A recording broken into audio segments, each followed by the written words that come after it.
Ada dua nyawa yang dua-duanya itu meninggal dan tanpa ada perawatan apapun. Dan mereka miskin belum tersentuh bantuan apapun. Ingat itu.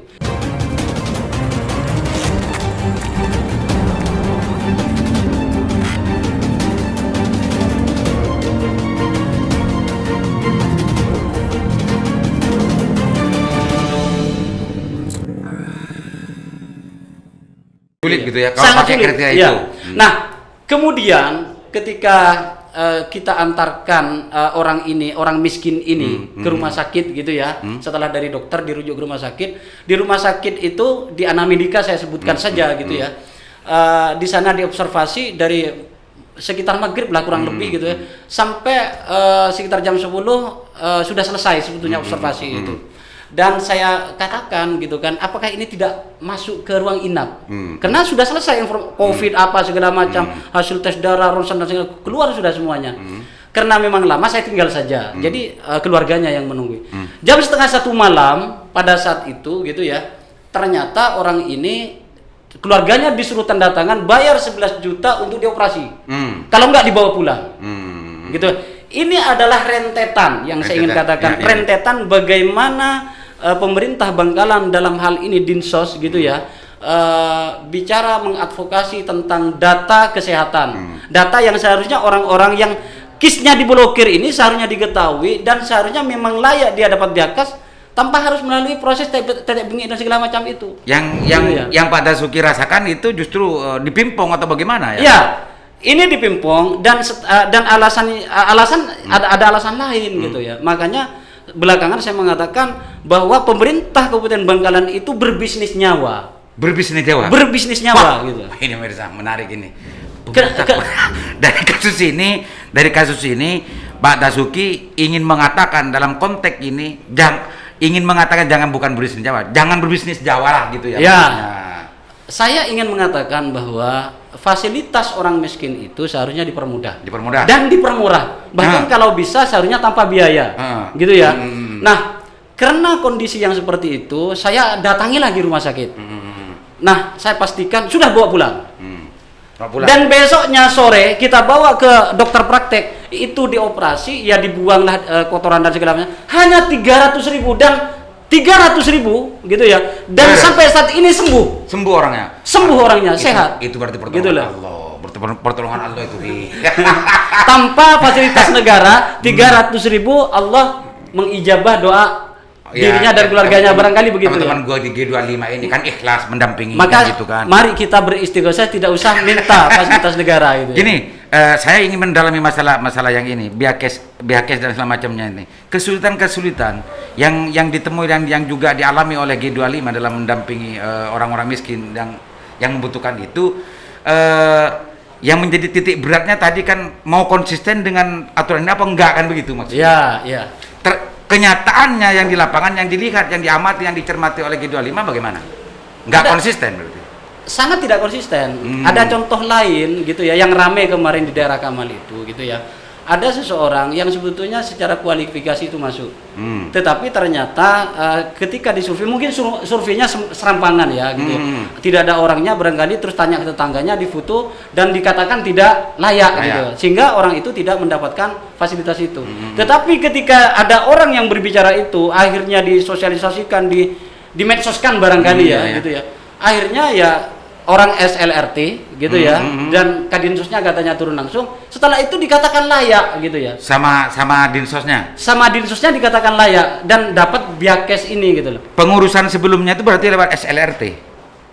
Sudah diadukan. Iya, lewat SLRT. Ada orang SLRT yang datang juga ke sana. Tetapi bukan orang yang penting barangkali, yang sangat penting di SLRT, dan bukan kepala dinas. Tetapi ketika kepala dinas dan orang penting katanya, penting dalam tanda kutip di SLT ini, akhirnya katanya justru layak gitu loh. Ini persoalan nyawa gitu loh.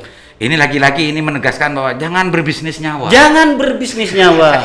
Orang miskin harusnya. Pak Dasuki, dari kasus ini, dari cerita barusan ini, apa yang mau ditegaskan Pak Dasuki? Saya ingin mengatakan awal dari yang awalnya nyurvei itu kan orang SLRT. Ya. Orang bagian tak terpisah dari Kadinsos, gitu kan? Dalam konteks ini gitu ya. Kenapa kalau Kadinsos datang justru layak, kalau orang yang datang ke sini tidak justru tidak layak. Sementara yang disurvei dan yang dilihat adalah orang yang sama. Ya. Apa kira-kira yang mau dijelaskan tentang masalah ini? Saya berpikir begini, siapa yang memiliki hubungan dan tekanan yang besar terhadap kekuasaan, mungkin itu yang akan difasilitasi. Oh, itu kriterianya. Mungkin itu kriterianya. Jadi kriteria Demkop tadi itu sudah nggak ada. Nggak dipakai. Nggak. Saya justru khawatir itu hanya sekedar bagaimana itu disampaikan agar orang tidak ngurus. Ya karena Pak Gitu ya. Basuki yang ngurus waktu itu, bukan dikasih itu. Enggak, saya tidak ikut ngurus. Oh, gitu. Ini orang lain yang mengurus. Yang cerita kepada orang lain Basuki. yang mengurus. Karena kalau saya pas ketemu yang seperti itu, saya khawatir. Lo bebeh gitu ya. Lo bebeh gitu ya. Kalau saya lo bebeh itu saya nggak bisa bayangin apa gitu ya. Ini gitu. berarti bentuk dari ketidakkonsistensian Dinsos Kabupaten Bangkalan terhadap kriteria orang yang dapat atau tidak. Ya, makanya baku ini ya biarkan baku pegang kebakuan ini. Gitu ya. Ya. Karena belakangan yang dikatakan bahwa sekian 40 atau berapa gitu, itu ada bahasa belakangan minimal 50%, 51% memenuhi kriteria itu. Ini kan berubah lagi. Padahal di awal kita tidak memiliki kewenangan, kata Dinsos. Ini dipimpin langsung oleh Pak Sekda. Gitu kan. Terus yang kedua, silakan G25 jika ingin melakukan audensi. Silakan gitu. Pak Kadinsos itu kita masukkan grup dari awal karena mengingat pentingnya bagaimana masyarakat mendapatkan hak-haknya. Tetapi di grup apa itu? Di grup G25. Oh, dimasukkan. Untuk membangun sinergi yang tadinya kita tidak ingin berhubungan dengan birokrasi, ngomong kedaulatan gerakan gitu ya. Kita tidak ingin dikontaminasi dan segala macam, tetapi di bawah kenyataannya banyak orang miskin yang harus bersentuhan dengan ini. Iya, dan mereka tidak bisa mengurus dirinya sendiri sehingga kita coba memasukkan Kadinsos itu. Tapi karena persoalan itu dan didasarkan pada rekomendasi sebelumnya tidak pernah ada data bahwa yang kita rekomendasi berhasil, ya saya tendang aja pada malam itu dari grup gitu. Ya kita tendang saja. Di left. Ya dikeluarkan lah, ditendang lah gitu. Padas. Jadi SLRT ini menurut Pak Basuki makhluk apa ini yang sebelumnya dikampanyekan sebagai sebuah sarana mempermudah dan mempermurah orang untuk mengurus apapun yang terkait dengan urusan pelayanan publik lah, pelayanan masyarakat. Saya memahaminya kalau dalam konteks filosofi adanya gitu ya, itu baik gitu kan, menerima pengaduan publik, memproses, menyambungkan dengan dinas yang lain. Tetapi ketika kita dihadapkan pada kenyataan ini adalah lembaga percuma gitu ya. Wakuwah seakan-akan terbuka, seakan-akan akomodatif, tapi ternyata kenyataannya ya di bawah seperti tahu nggak bahwa bahasa terakhir yang disampaikan itu kenapa Biakes itu terbatas dan memakai kriteria yang ketat, kriteria Kemenkop itu karena mereka mengatakan rumah sakit banyak menanggung hutang. Oh gitu. Makanya kesimpulan saya ya janganlah gitu ya daerah berdagang nyawa hanya karena alasan itu. Oh ini alasan lebih lanjutnya itu. Artinya gitu. Kalau Pak Dinsos ini yang bicara Pak Dinsos apa gimana? Dinsos. Lah kalau Pak Dinsos sudah tahu tentang masalah rumah sakit, bahwa sudah punya hutang lah macamnya, sementara kriteria pelayanan yang harus diberikan itu sudah mencukupi, gara-gara itu justru mempersulit, ini berarti berdagang nyawa. Ya, karena begini juga, itu juga tidak hanya keluar dari Kadinsos, tetapi keluar dari orang swasta yang ada di situ juga. Yang ada di Dinsos. Ada gitu ya. Tidak ada anggarannya, Kak, gitu. Gitu. Tidak ada anggarannya. Tidak ada anggarannya gitu.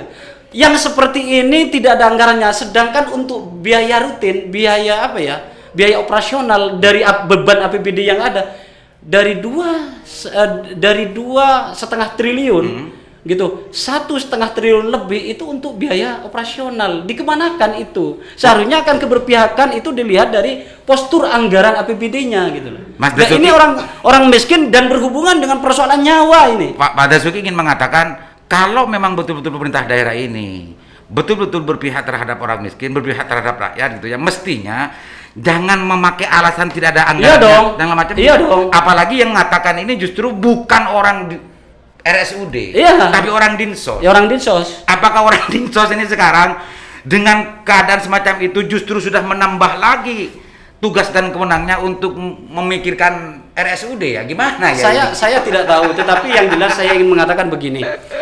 Ini adalah kepemimpinan. Kepemimpinan. Gitu loh. Ini adalah kepemimpinan.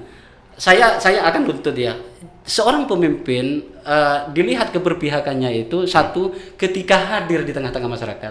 Kehadirannya itu tidak hanya secara fisik, tetapi dari postur anggaran dan bagaimananya anggaran itu jelas-jelas sampai kepada masyarakat. Kebijakannya lahir memang untuk masyarakat gitu ya. Nah, ketika ngelihat Bangkalan jauh dari itu. Jauh dari itu gitu loh saat ini. Ini ada dengan kata lain Pak Dasuki ingin mengatakan di Bangkalan terjadi krisis kepemimpinan. Yes. Yes. Itu yang terjadi. Bupati sampai saat ini tidak memperlihatkan sebagai standar seorang bupati.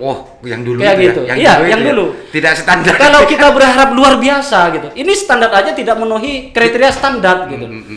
Dilihat dari mana? Dilihat dari carut marutnya kondisi yang seperti ini. Ngomong keberpihakan terhadap warga miskin, pembangunan dan segala macam gitu ya. Apa gitu yang terjadi? Ya, kenyataannya kita melihat. Kenyataannya kita melihat itu gitu loh. Kan Pak Sekda tadi yang apa namanya katanya Pak Dasuki yang memimpin rapat. Leader itu bukan sekda, sekda itu masih pelaksana. Gitu. Seharusnya bupati ya bagaimana sebagai seorang bupati? Masa Bangkalan dipimpin seorang sekda? Pak Dasuki tidak curiga nggak kalau sekda tidak melaporkan ke Pak Bupati? Saya yakin. Karena tadi itu Pak Dasuki kan sempat bicara bahwa katanya Pak Kadinsos dalam melakukan rapat tentang persoalan apa namanya tadi itu data dan semacamnya itu adalah sekda gitu ya, sekda. Berarti kan sekda yang tahu tentang persoalan-persoalan ini. Kalau umpamanya sebuah kepemimpinan itu pada akhirnya dipecah gitu, maka ketika ditarik ke ujung itu siapa yang paling bertanggung jawab gitu ya. Sekda ini siapa gitu loh kan.